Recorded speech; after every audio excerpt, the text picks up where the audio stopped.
kuan dextrose siya kuan so ang tablet lang. Posible ni nagpababa niya po sa ano tay infection na lang. Dok, an antibiotic din ka dida kay intravenous ni atag ni Dr. John. Oo. Dextrose. Nakadextrose. Diyan na natatampat ko eh. Nahanap po ng doktor ay doktor na. Oo.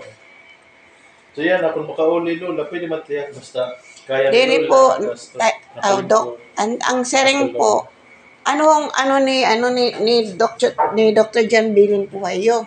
Ha? Anong Bilin? ginbilin? Mas advice ba iya nga mag-stay pa one day or what? Hindi naman kailangan. Pagkita ko ako yan, waray man niya ginbilin. Pero pag-assist ko, yan na, okay lang rin. Okay lang. Kasi gustuhan mga... Pero magpadayon na yan medisina. Ang gusto ko po lang mga sisters na bukas na lang daw kami lumabas. Bukas na lang. Opo. Sige. At saka, tinatanong po nila kung is that yung pneumonia daw, may nakalagay po ba doon na is it contagious or ano po ba? Contagious talaga ito yan.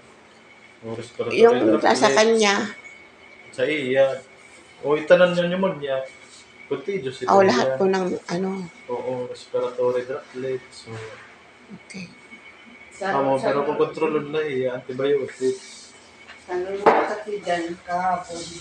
Pero yung magsabi, tapos dyan ito lang yung sabi ng X-ray. Sige lang.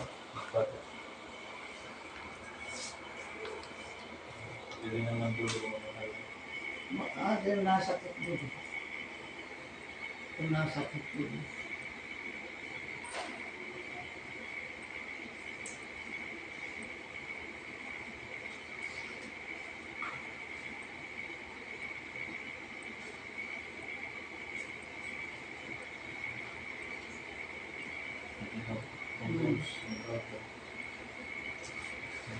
Very maduro. Occasional lang. Occasional na halak sa may ubos at niyabaga. Pero Kaya ni Lola. Kaya niya actually mag-ano.